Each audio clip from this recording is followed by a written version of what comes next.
Welcome to the Library of Awakening, hosted by CyberX, a space where curiosity meets courage and ideas come alive. Here we explore the thoughts that challenge, inspire, and sometimes even unsettle us, because growth often begins with discomfort. So, welcome to the journey. May this space inspire you to ask questions, explore the unknown, and most importantly, to awaken. This is the Library of Awakening. Alrighty, what is going on, Library of Awakening family? Welcome back to another evening episode. I'm extremely determined to finally finish chapter 3 of David Icke's Guide to the Global Conspiracy and How to End It. We are going on part 4 now of this chapter. I had no idea that when first picking this chapter, it was going to be this long. I guess I should have looked at how long and lengthy the chapter was going to be. Nonetheless, I'm extremely determined to finish this chapter tonight. So strap in with me. Let's dive in. I had an extremely lengthy day, but nonetheless, spending some time here with you guys before I close down shop for the night. Let's pick up where we left off. If you guys enjoy these reads, do me a favor, smash that thumbs up button and subscribe. We are trying to grow the platform. We can still see that about 60% of our viewers are not subscribed to the Library of Awakening. So we would appreciate the love and the support if you guys would do us that favor. Pause this video, subscribe to the platform, turn on that notification bell. We're uploading videos, whether it's shorts or full-on reads like this one, every single day on the Library of Awakening. We do appreciate the love and the support for you guys tuning in with us. So let's continue, and hopefully we can get done this read tonight. Picking up where we left off. Familiar themes across the world. The Egyptians said that the Watchers came in their heavenly boats, and in ancient cultures across the world, you have this constantly reoccurring theme of gods arriving in some kind of flying machine to found civilizations and bring knowledge and techniques that were light years ahead of what existed before. Sorry if you guys hear my chair squeaking in the background. I don't know why, but just recently it started doing that. I need to tighten the screws on the bottom, I'm thinking. Don't have time to do that now, so I apologize if you guys hear it in the background. In the Indian culture, they called the flying craft Vimanas, and there were several designs. Some were cigar shaped, while others were described as double decked with a dome and porthole windows. Both types are regularly described in UFO sightings today. The ancient the ancient Indian texts describe anti-gravity technology of the type used in flying saucers. So much so that when the Chinese discovered Sanskrit documents in Tibet and sent them to the University of Chandigarh for translation, oh, I'm probably butchering that one, they were found to contain the knowledge to build interstellar spaceships, according to the university's Dr. Ruth Arena. The documents are thousands of years old. Dr. Reyna revealed that these ships were known as Astras, and it was claimed they could fly to any planet. Some texts talk about them flying to the moon. Details of building, flying, and operating the craft are all included. The Chinese apparently even used part of the contents in their space program. The accounts in the Sumerian tablets are supported by Kretu Mutwa, the Zulu Sanasu, or Sanasi, the highest level of South African shamanism, and the official historian and storyteller of the Zulu nation, by an extraterrestrial royal race, with no one for Kretu to pass on his knowledge, and the urgent need for everyone to know the astonishing information he has received in a lifetime of his initiations. I produced DVDs with him called the Reptilian Agenda. I would love to watch those. I didn't know those existed. They run for more than 6 hours, and that is still only a fraction of the knowledge that he carries. He reveals what he once pledged in his initiations never to reveal, but he says the situation for humanity is so perilous that it is far more important for them to know what is going on than for him to keep such vows of silence. The information went underground when Europeans invaded Africa, and their reptilian hybrid colonial leaders, in Kretu's words, milked the minds of the shamans, and then killed them. It was suicide to talk openly of such things, and secret networks of initiation were formed to keep it alive. Kiryu tells the same familiar story of the interbreeding between the extraterrestrial Anunnaki and humans to produce a hybrid race. He has artifacts like the Necklace of the Mysteries, which supports this account. It is an extremely heavy copper necklace that actually rests on the shoulders, and it has been mentioned in records 500 years old. Crito says it goes back at least 1,000 years, and the large symbols that hang from the necklace tell the story of humanity. In pride of place at the front are an extraterrestrial, scroll down here, with Big Copper Willie and Earth Women into whom the ET fits. You guys can see this here. Oh, he's talking about the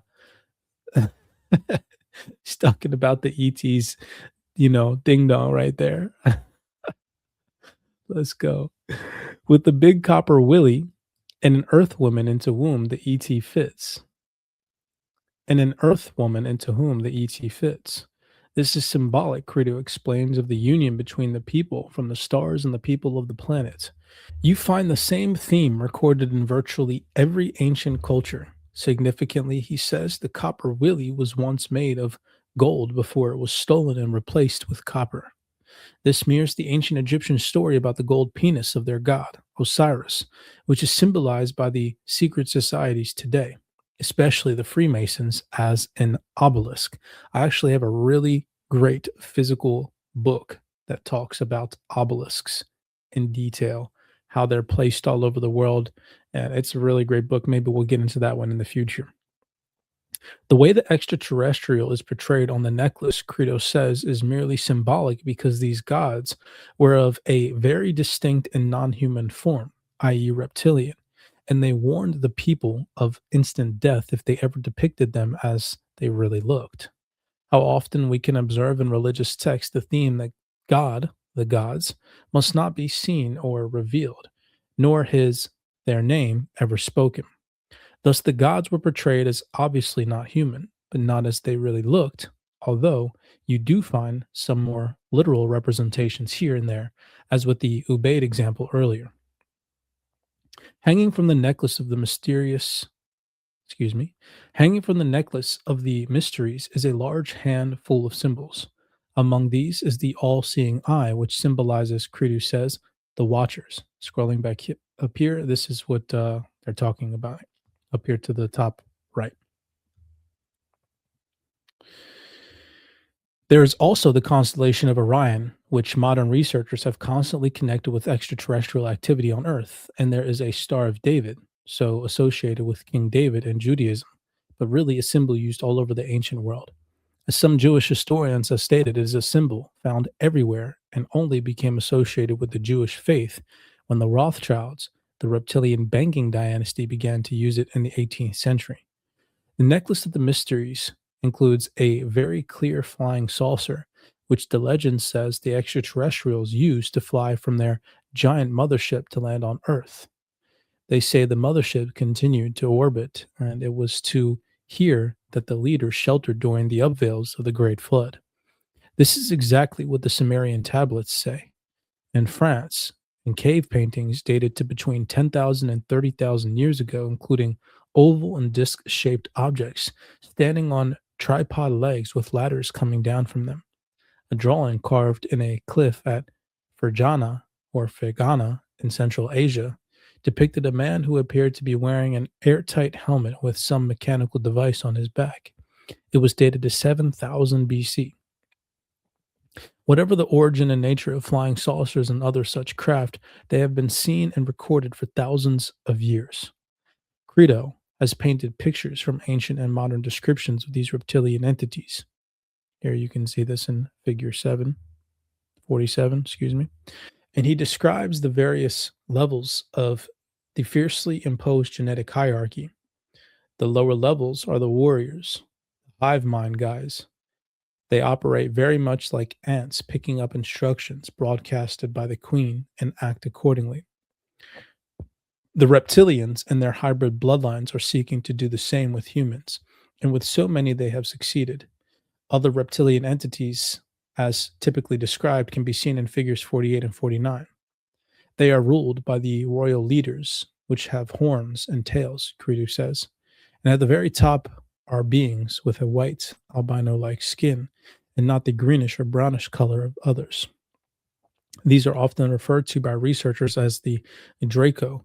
Witnesses and abductees have reported seeing reptilian beings with albino like skin, and these descriptions can also be found in ancient texts. While I was writing this book, I saw an internet documentary in which former U.S. Navy yeoman Thomas Coleman Shepard told of seeing photographs of a non human entity in a top secret file in a classified vault at White Beach Naval Facility in Okinawa, Japan. He described its skin as like that of white snakes, and I have heard similar descriptions many times. You can see his interview in the UFO Activity Archive at davidike.com. The reptilian human connection is also symbolized in statues and other artwork around the world. In Kridu Mutwa's part of Africa, the reptilian or Anunnaki and their hybrid bloodline are known as the Chitari, the children of the serpent, or children of the python. This is so close to the Central American term for them, people of the serpent. Africa, like every other continent, is full of legends about the serpent race.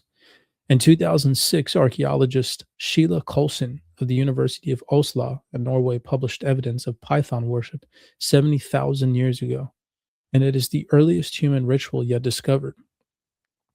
She found the evidence in the Sedalo Hills in South Africa's Kalahari Desert, an isolated cluster of small peaks with the world's largest concentration of rock paintings. The ancient San people, also known as Bushmen, hold these hills to be sacred, and they are known in the mountains of the gods, or known as the mountains of the gods and the rocks that whisper. San mythology says that humans descended from the python. Kurudu Mutwa told me that the legend about the great serpent and the giant god Mitsing, which means Lord of the Locusts, who it is said came to the earth in the Sedilo Hills to create human beings. He said that the Venda people in the northern Transvaal worship serpents, who they believed brought enlightenment to their people and taught them to have sex. Still today, they have snake dances to represent the python. They and other African tribes symbolized the Milky Way as a snake, with the stars as its scales in the Kridu. And Kridu says that all over Africa the legends of the serpent gods abound. The ancient African word seem, which relates to greeting a superior, also means great snake or reptile. Kridu talks for hours on the DVDs, the Reptilian Agenda, about the background and history of the Chitari. He describes how the earth was once encircled by a canopy of water vapor, the firmament, that was destroyed in a cataclysm. This water vapor protected the planet from the harsh effects of the sun, and the whole planet was moist and humid and had a constant temperature. It was a place of enormous abundance and enormous forests. This is a common description of the pre cataclysmic Golden Age, or the Garden of Eden. But Kridu says that when the Chitari destroyed this canopy, symbolized by the biblical 40 days and 40 nights of rain, the whole climate changed as the sun's rays baked once green and abundant lands like Egypt and began to form the deserts. Scientists agree that Egypt, now part of the Sahara Desert, was once a green and pleasant land. If you guys are enjoying this read so far, do me that favor, smash that thumbs up button and subscribe. We do, again, appreciate the love and the support. Let's continue. The knowledge monopoly. Couple pages left. The reptilian hybrid bloodlines or computer programs expanded out of Sumer and began the process of monopolizing advanced knowledge about the nature of reality and withdrawing it from wider circulation. They established mystery schools to pass it on only to the chosen few and infiltrated others which had a more benevolent purpose. Eventually, most of these were taken over by the reptilian hybrids who used this knowledge to manipulate human perception and impose upon the world their hierarchical form of government and control. They sought and continue to seek nothing less than a global dictatorship. An organization called the Royal Court of the Dragon, also known as the Brotherhood of the Snake, was formed in Egypt to infiltrate the royal and religious centers of power there, especially the mystery schools. Manuel P. Hall, the Freemasonic historian, describes what happened in Egypt and what he calls the Black Magicians of Atlantis are the reptilian bloodlines who also targeted and infiltrated Atlantis in the same way before the flood and caused the most powerful energies to be withdrawn to prevent destruction of the planet. The reptilians were based largely in Mu or Lemuria, but there were many attempts to infiltrate the Atlantean society of the Nordic race using their black magicians. Hall writes, while the elaborate ceremonial magic of antiquity was not necessarily evil, there arose from it pervision, several false schools of sorcery or black magic in Egypt. The black magicians of Atlantis continued to exercise their superhuman powers until they had completely undermined and corrupted the morals of the primitive mysteries. They usurped the position formerly occupied by the initiates and seized the reins of spiritual government. Thus, black magic dictated the state religion and paralyzed the intellectual and spiritual activities of the individual by demanding his complete and unhesitating acquiescence, I like that word, in the dogma formulated by the priestcraft. The pharaoh became a puppet in the hands of the Scarlet Council, a committee of arch sorcerers elevated to power by the priesthood. This is what happened wherever the reptilian hybrids were located, and they imposed the political, economic, and religious structures that still rule the world today. The structure of administration, the foundation of law, building techniques, and so many others and other features of what we call modern society can be traced back to this ancient race that founded Sumer and expanded their empire to Egypt, India, Greece, Crete, and much further afield, where their knowledge was behind the great monoliths, temples, and other legendary structures. Professor W. B. Emery said in his book, Archaic Egypt, that the country had passed rapidly from a state of advanced Neolithic culture with a complex tribal character to two well organized monarchies. The whole concept of royalty and aristocracy is the creation of the reptilian bloodlines, which are obsessed with ritual and hierarchy in line with their genetic computer program. The hybrids became the royal bloodlines that were placed in positions of power to rule on behalf of their creators and masters. The reptilians repeated this pattern all over the world before and after the flood, and thus reptilian gods have been worshipped and feared in places like Central and South America, India, China, Japan, South Africa, and many other regions.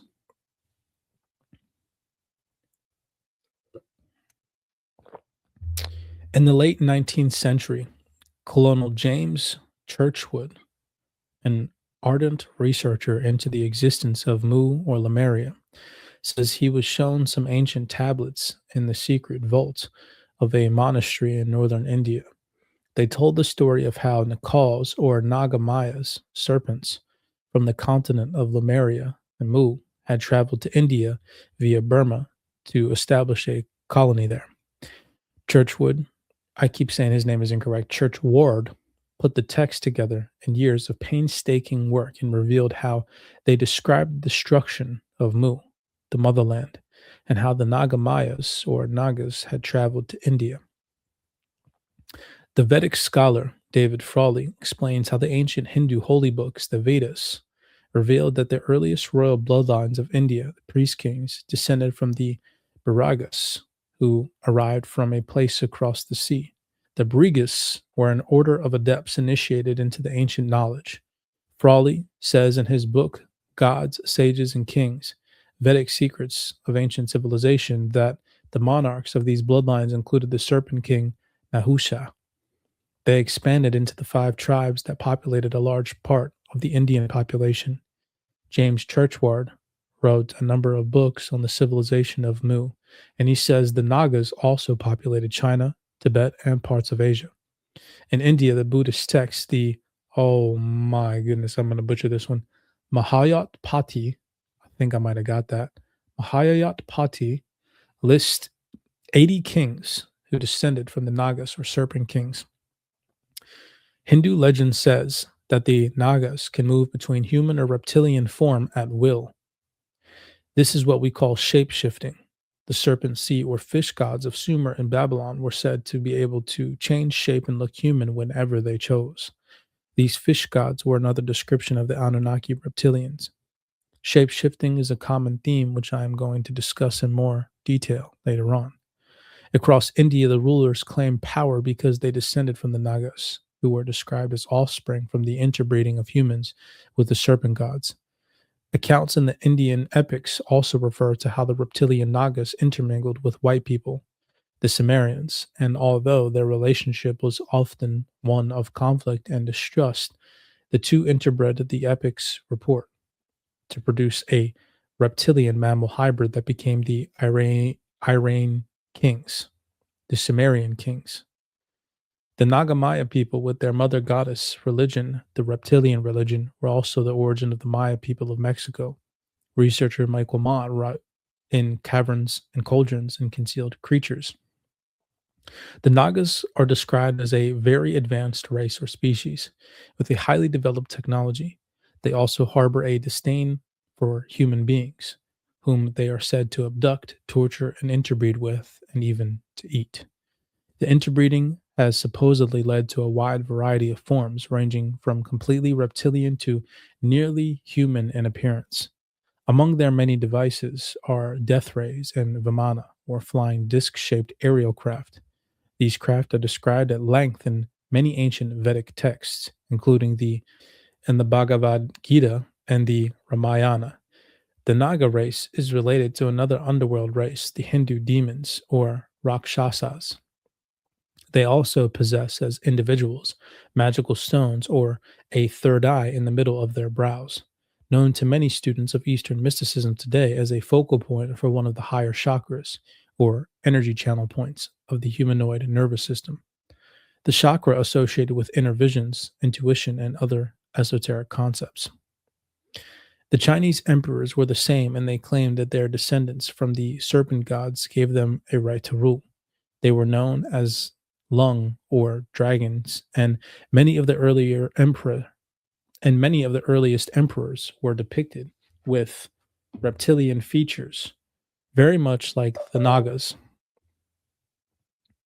Many of the earlier emperors were depicted with reptilian features, very much like the Nagas. They were described as part human, part serpent. One of them, called Huang Ti, was said to have been born with a dragon like countenance. It was claimed that he was conceived by a ray of golden light that entered his mother. It was claimed that he was conceived by a ray of golden light that entered his mother's womb from the Big Dipper constellation, the usual virgin birth story so associated with the reptilian interbreeding. The Big Dipper includes the star Alpha Draconis, the star of the Egyptian god Set. Alpha Draconis is an alleged home of reptilian royalty, the elite leadership known as the Draco. One Chinese legend says that when he died, Hong Ti transformed into a non physical etheric dragon and flew to the realm of the immortals. Once again, the dragon is symbolic of the reptilian race, and while most prevalent in China and the East, it is a feature of cultures throughout the world. The kings of the succession and the reptilian bloodlines were known as dragons. When many kingdoms joined together in battle or as a group of kingdoms, they appointed a king of kings. These were known as the Great Dragon or Draco. I found direct references to this theme in the Indian, formerly Indus Valley, works like the Book of Zion, one of the oldest of the Sanskrit accounts in the epics, Mahabharata, the Ramayana, and the Book of Zion tells us of how a reptilian race it calls the Sarpa or great dragons came from the skies to bring civilization to the world. A deluge, the biblical great flood, ended the golden age, it says, but the serpent gods survived and returned to rule. They are described symbolically as having the face of a human and the tail of a dragon. Their leader was called the Great Dragon, and the Illuminati's Ku Klux Klan still uses the term Grand Dragon today. The Celtic title of Pendragon, as in Uther Pendragon, the father of King Arthur, in the Grail stories was also a version of this. Pendragon equals great dragon. In the legends, the symbolic Arthur was a descendant of the dragons, and his helmet carried a dragon motif. Merlin, Arthur's magician, was described as only half human, as he was the child of an underground being and a human woman. The Arthurian stories include all the classic elements of the theme, including the creation of the royal bloodlines through the interbreeding between humans and non human entities, shape shifting, the use of holographic images to hide a being's true form, and battles between competing dragons. There is also the theme of the Lady of the Lake, and this connects with the story of the goddess worshipping serpent peoples like the Nagas, living in underground centers located under lakes and lochs. Like the Celtic myth and folklore, the ancient Greek culture was inspired by the Sumerians and Egyptians, and the earlier Atlanteans and Lemurians, and was based almost entirely on their stories and myths under different names. The influence of the Sumerians can hardly be overstated, and they appear to be the center of the reptilian hybrid network that spanned the world. They traveled in all directions, and even the earliest Chinese writings were derived from the same cuneiform system of the Sumerians, although this can only be explained by the reptilian gods communicating the same information in different parts of the world. Whatever the detail, it is clear that throughout the Sumer Empire, which included Egypt and the Indus Valley, the people worshipped serpent gods. The Reverend John Bathurst Dean wrote in his book, The Worship of the Serpent. One of the 5 builders of Thebes in Egypt was named after the serpent god of the Phoenicians, Ophion. The first altar erected to Cyclops at Athens was to Ops, the serpent deity. The symbolic worship of the serpent was so common in Greece that Justin Martyr accuses the Greeks of introducing it into the mysteries of all their gods. Dragons, Nagis, Chitauri, Nephilim, Anunnaki, different names, same bloodlines. The theme of ruling royal families and emperors who claim descent and their right to rule from the serpent gods can be found everywhere. These bloodlines and connections were symbolized by royal emblems in the form of dragon, snake, sphinx, plumed serpent, and the tree cross or ankh. The dragon or serpent continues to be a symbol of royal and divine heritage in places like Asia. In Egypt, they had an order called the Jedi or Jedi, and the DJ meant serpent. Thus, we have the pharaohs of the serpent line called Jer or Djoser or Jedarfa. The royal court of the dragon was established in Egypt in 2170 BC under Ankh-Funk-Hansu, and more formally by Queen Soba-Kenafra in 1783 BC. I feel like I'm doing a pretty decent job of these pronunciations, if you ask me. I'm not the best, but holy bananas, they're not easy. To provide an institution to pursue the work of the dragon, the oil still used in the British coronation ritual is symbolic of the mesa fat of the Nile crocodile, used in the coronation ceremonies for the pharaohs in ancient Egypt. The Egyptian ceremonial title of Mach means he who is anointed with crocodile fat from the Nile River. From Mesa, we get Messiah, the Jewish legend of the coming Messiah, the one anointed with the fat of the crocodile, the new pharaoh. This can be found in Celtic mythology too, and the image of the Mesa became a dragon, the emblem of kingship. In Media, now Turkey, the Iranians knew their kings as Mar, which means snake in Persian. They are called the Dragon Dynasty of Media, or descendants of the dragon.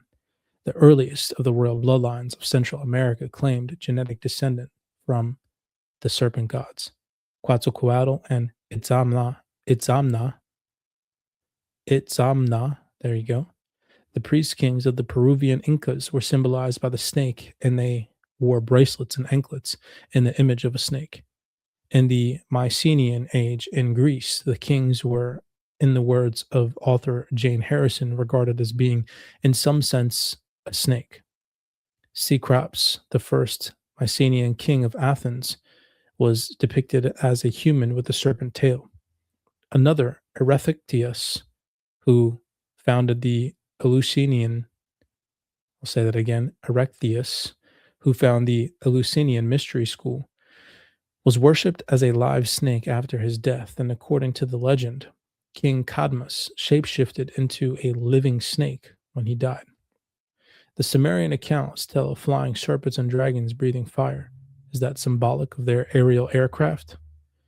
And how the king of Sumer, going back long before the deluge to some 240,000 BC, were changelings seated by the union of gods and humans.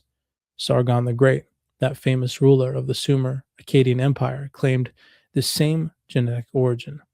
The very existence of kingship is reported in the Sumerian tablets to have been a gift of these gods. Equally clear is that they were reptilian gods. The same theme, though from a very different source, is described by the American author Stuart Swerdlow, who discovered the truth during his years in the infamous mind control and genetics programs at Montauk on Long Island in New York. As a youngster, Stuart was kidnapped at night with his mother's knowledge by what he thought were extraterrestrials and taken to Montauk. He later learned that his kidnappers were military officials posing as ETs. This is a common ruse to hide the truth of who is doing the abducting.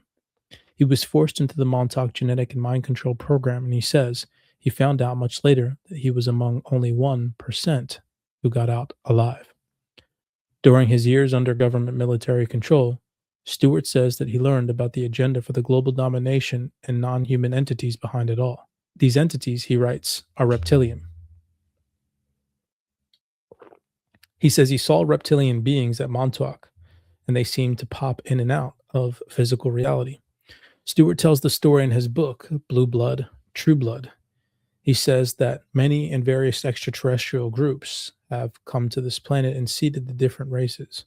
Atlantis was dominated by a white or Caucasian people called the Atlans, he says, who were from the star system known as Lyri or Lyra, while a reptilian race was located on Mu or Lemuria in the Pacific. The original Lyrians were not physical as we understand that word, but they became trapped in this dimension and their vibrations became ever denser. The reptilians, Stewart says, were created by those he calls the transparent people, who cannot really enter into the physical dimensions because their energy vibratory rate is so high that it cannot sustain a physical body. When they appear, he says, it looks like a transparent glass shell. At first, the reptilians were borderline physical, and to function here, they needed a physical form. This was achieved by mixing reptilian genes with those of the Lyrians. This is why reptilians are so obsessed with the blonde-haired and blue-eyed people. They need their genetics to operate in this reality. There you have the reason why the deeply reptilian Wansers targeted the genes of blonde-haired, blue-eyed Princess Diana and discarded her once they had them. The Windsor line had become so reptilian with its interbreeding that it needed a massive infusion of Diana's genes to maintain an apparently human form. The reptilians were located in the Draco star system, Stewart writes, and they began to expand across the galaxy by conquests of the kind we are experiencing on this planet. I should stress here that claims about coming from this or that planet or star system does not necessarily mean the ones we know in this dimension or reality.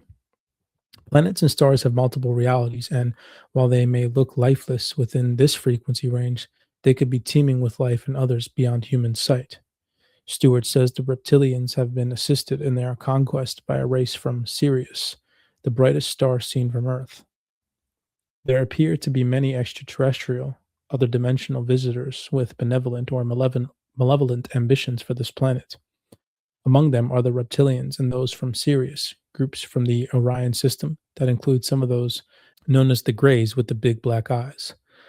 Another race of Greys from Zeta Reticuli, a binary star system located around 40 light years away from Earth in the constellation of Reticulum, a group from the Andromeda constellation, and there are apparently others from the Pleiades star system, known as the Seven Sisters, in the constellation of Taurus. The most malevolent, however, are the Draconian reptilians. Stuart Swerdlow says they are programmed to believe that they are superior, and they believe themselves more godlike because they are androgynous. They have a programmed mentality that wants to conquer everything, and the British and Roman empires. The work of the reptilian hybrid bloodlines are examples of this at work.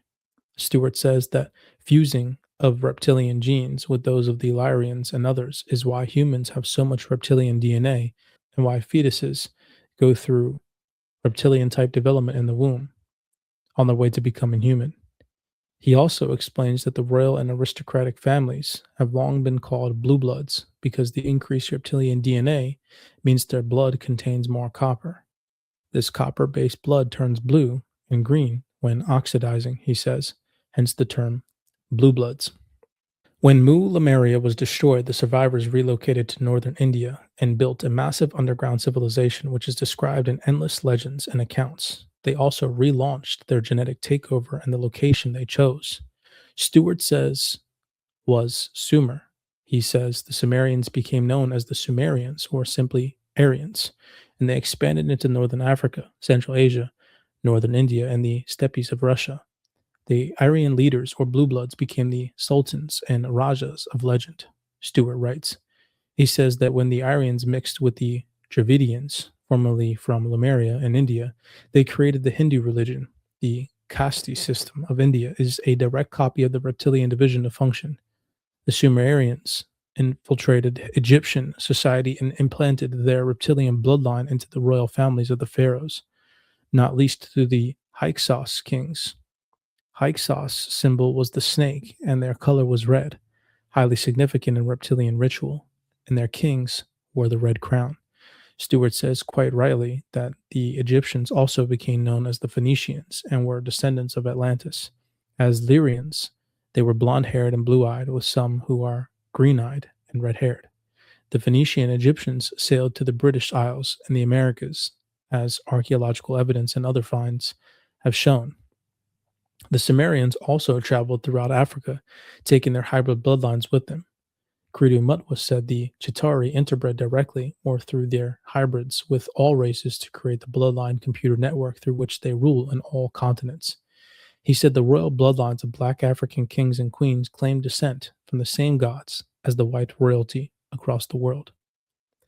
India was not the only place where the reptilians and their bloodlines relocated underground after the end of Mu or Lemuria. They established underground cities all over the planet, and today many of these interconnected with the tunnel system and underground bases built in more recent times by the secret military projects orchestrated by the reptilian hybrids. The stories of reptilians and other non human races living within Earth in what we would today call bases, cities, or tunnel networks can be found widely described in ancient accounts. The Nagas, or serpent people in India and throughout Asia and the Far East, were said to live in two main underground centers called Patala or Bhagavati. From there, according to the Hindu legend, they battle for power with a white race known to UFO researchers as the Nordics. Stewart sword loves Lyrians and located in the underground kingdoms of Agartha and Shambhala. Hindus believe that Patala can be entered at the well of Shashna in Benares, while Bhagavati is believed to be in the Himalayas. Similar stories of underground caverns and tunnel systems can be found in Tibet and China. In the Gilgamesh stories of Mesopotamia, we are told of underground cities. Gilgamesh was a demigod and semi divine reptilian hybrid who sought the immortality of the gods. The stories speak of Kigal, or the Great Below, which was ruled by the goddess Ereshkigal and the god Margil. In the Kigal were violent guardians called scorpion men, reanimated human bodies, spirits in the undead, and robotic beings known as Golatur or Gala, which were used to abduct humans from the surface. There were eagle headed reptilians, which were often said to have wings. The accounts describe a race called the Pazazu, a dog faced human with reptilian scale and a tail. All this sounds remarkably like the grotesque scenes described by some workers at the underground military base today, like Dulce or Dulce in New Mexico. The Chinese legend claims there is an underground world entered from the eastern mountain of Tashan and guarded by the vicious demons called Men Shen with animal like faces or masks. This was the Chinese hell, and it is said that the lords of hell interacted with the dragon kings on the surface. The Japanese hell or underground network was similar, and among the non human entities were the Kappa, semi aquatic reptilian humanoids, and other shapeshifters who lived in mountains under the ground or under the sea. Stuart Swerdlow says the reptilians are also developed hybrid bloodlines with a race from Regal in the Orion system, now called the Greys, with their distinctive black eyes. These bloodlines, he says, became the royal bloodlines of China and Japan. Kridu Mutwa says there are many legends throughout Africa about courageous people going underground to be with gods. In Viking Norse legends, they have the giant serpent Nigador, or Jumanjand, that lived underground, and this was similar to the giant serpent Apophis in Egyptian myths. The Scandinavians and Germans had their Huldra, or hidden folk, who were also known as the elves. One of the name codes for the bloodlines is Elven, and the beings of folklore like trolls, Ettins, fairies, elves, troglodytes, Nephilim, brownies, or bronies, and the little people of Ireland are all different names for these subterranean entities described in the modern accounts of ET bases, including the Greys, who would appear to be subordinate to the reptilians. All the same stories are associated with these underground people, including interbreeding with humans. They even mention the missing time experience of people abducted by the fairies, like modern UFO abductees, and include many stories of these underground folk killing and mutilating cattle and taking the blood, just as reported today all over the world. Researcher Michael Mott has produced an excellent collection of stories on these underground dwellers in folklore and myth in his book, Caverns and Cauldrons and Concealed Creatures. He writes that England, Scotland, Wales, and Ireland all have endless traditions of underground peoples with many similarities and common origins between them. It seems to be that Scotland, Ireland, and the British Isles in general are a major center for the reptilian bloodlines, not least because of the number of entrances to the underground world. It is the same in France, Germany, and the highly significant Caucasian mountains between the Black Sea and Caspian Sea, which I will come to later. What is really under the Windsor's Balmoral Castle, or the late Queen Mother Glamis Castle in Scotland? There is a legendary secret room at Glamis, according to one guest, the writer Sir Walter Scott, and others. It is the family's law or custom that the secret is known only to 3 people at any one time. They take a terrible oath not to reveal the secret. Another guest, Lord Halifax, said that in 1875, a workman at the castle came across a door leading to a long passageway. The man investigated, but then he saw something that made him run back in terror.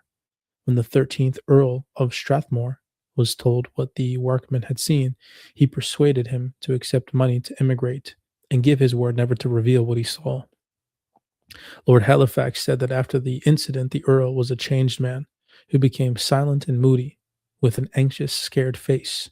The Norse Germanic fairies, goblins, trolls, knockers, brownies, leprechauns, Siddhi or she, Telwath, Terluth, and so on, were either malevolent or indifferent to humanity. Michael Mott says that they live virtually without exception under the ground. Hills, mounds, ruins, hills, forts, mountains, cliffs, and ancient cities were said to be the rooftops of their palaces. Beings that mirror modern reports of Sasquatch, Bigfoot, and the Yeti, abominable snowman, can be found in ancient stories of underground creatures that came to the surface, like the Nagas, the serpent people of Asia. European folklore often claim that these fairy people entered their underground homes through lakes. Michael Mott continues. To remove all doubts to their relationship with Norse hidden folk and Indian Nagas alike, they shunned the sunlight like the symbolic Dracula and often seemed interested in crossbreeding their own bloodlines with those of human beings, or even in crossbreeding their livestock or fairy cattle, horses, hounds, and so forth, with the service species, which were most compatible. The goblin dwarf, Rumpelstiltskin, and his lust to have the human baby and its genetic bounty. It is just one example of this in folklore. The elves took a regular interest in human affairs, weddings, births and deaths, bloodlines, the success of crops and livestock, and so forth, but only for their own selfish interests. They seemed to be overly concerned with genetic and biological diversity, and they pilfered livestock, crops, and human genes via theft or a cross species liaison whenever they saw fit to do so. The elves are generally depicted as extremely fair-haired and fair-skinned. The accounts even included the idea of being imprisoned underground, waiting for the day of judgment. Michael Mott summarizes the common attributes of the inner Earth people of global folklore. They are mostly reptilian or reptilian humanoids, or fair and Nordic. They are telepathic with superior mental powers. They can shapeshift and create illusions. They want to interbreed with humans and need human blood, flesh, and reproductive materials. They have advanced technology. They have the secret of immortality. They can fly, either by themselves or with their technology. They mostly have a malevolent agenda for humans. They cannot survive for long in direct sunlight. They have been banished from the surface world, or in hiding from the surface, people, and or the sun. They want to keep their treasures, knowledge, and true identity a secret. They covertly manipulate events on the surface world. They have surface humans working for them through the priesthoods, cults, and secret societies. They also have a putrid smell like sulfur or brimstone. The accounts are incredibly consistent over thousands of years, and the sulfur smell is constantly reported by the people today who claim to have been abducted by reptilian entities. Mott writes, the reptilian aspect of some underworlders permeates folklore. One universal theme that reoccurs in the folk tales of many cultures is that of the snake husband or snake wife, who can transform into a human or humanoid form and is invariably, of course, of royal blood among his or her own kind. Often the snake or serpent man exacts a promise of marriage or the hand of the unborn human child in a brothel, consistent with the theme of the subterranean interest in maintaining their own genetic diversity. A variant of this should be familiar to most readers of fairy tales in the form of the Frog Prince. The Frog Prince is a handsome prince, but like the Japanese seducing dragon, he has a reptilian or amphibian form. The underworld link is complete, for frequently the frog lives in a deep well, from which he is discovered or rescued by the female protagonist. A possible connection is evident in the Scandinavian belief that some dwarves will turn into toads if caught by the sun, much like Momoto's lover turned from a man into a dragon when the same thing happened. Slovenia has its legends of fairies and little people, but Slovenian fairy tales are also permeated by the presence of a snake queen, a great white, cave-dwelling creature who is part woman and part serpent. The serpentine yet human Nagas are still believed by devout Hindus and some Buddhists to dwell beneath India, Nepal, and Tibet. This again all sounds like the reports of underground bases in cities across the world today. Not least in the United States, researcher Alan Walton has written extensively about the reptilian connection under the pseudonym Branton. He says, underneath most major cities, especially in the USA, in fact, there exist subterranean counterpart cities controlled by the Masonic hybrid alien elite. Often subsurface terminals exist beneath Masonic lodges, police stations, airports, and federal buildings of major cities. And even not so major cities, the population ratio is probably close to 10% of the population. The hybrid military industrial fraternity elite living below ground as opposed to the 90% living above. This does not include the full-blood reptilian species who live in even deeper recesses of the earth. Some of the major population centers were deliberately established by the Masonic hybrid elite of the Old and New Worlds to afford easy access to already existing underground levels, some of which are thousands of years old. Considering that the Los Alamos labs in New Mexico had a working prototype nuclear-powered thermal bore drill that could literally melt tunnels through the earth at a rate of 8 miles per hour 40 years ago, you can imagine how extensive these underground systems have become. These subsidies also offer close access to organized criminal syndicates, which operate on the surface. They have developed a whole science of Borgonomics through which they literally nickel and dime us into slavery via multi-leveled taxation, inflation, sublimation, manipulation, regulation, fines, fees, licenses, and the entire debt credit scam, which is run by the Federal Reserve and Wall Street. This guy covers all freaking angles. Holy crap.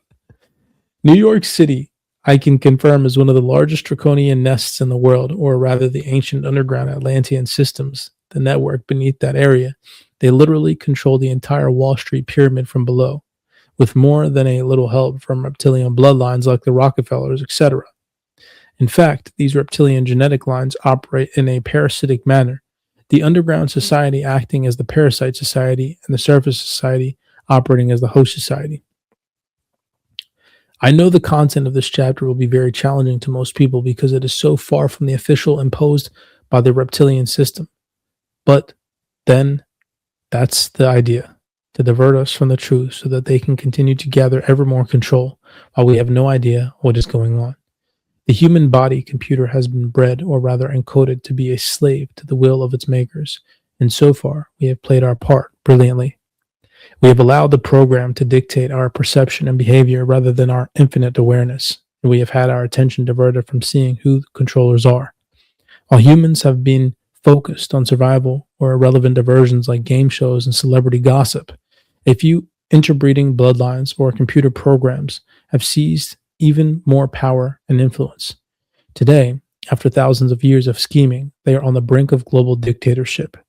However, it is also the case that a mass awakening is underway, and I'm seeing a dramatic increase in the number of people opening their minds to the suppressed history and the nature of human control. I have been ridiculed, condemned, and abused in many and various ways for making this information public, and it still goes on to an extent among the concrete minds and the agents of those who wish me to be silenced. But so many more are now listening, and it is increasing by the day. People are freeing themselves from a lifetime of programming, and as they do so, they are seeing that the apparently fantastic is actually true. Wow.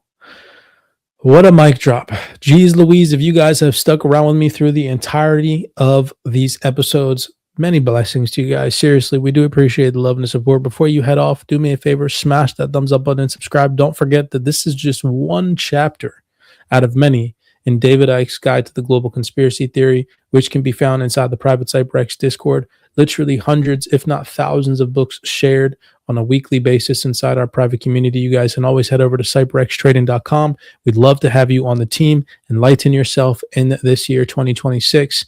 With that being said, be cognizant, be aware out there, and we will see you guys in the next episode. I know some of the perspectives that I share may be as challenging for you as they once were for me. But isn't that the beauty of exploration?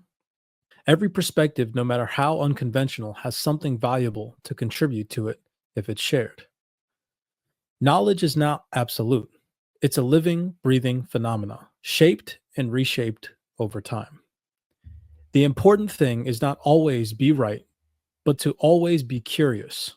Explore freely, share boldly, and learn deeply. And don't rely solely on others to validate your discoveries. Stand firm in integrity, even in the face of criticism. Remember that growth always means embracing the humility to admit when we're wrong. Learning from our errors is not a setback, it's the very essence of our progress. So, welcome to the journey. May this space inspire you to ask questions, explore the unknown, and most importantly, to awaken. This is the Library of Awakening,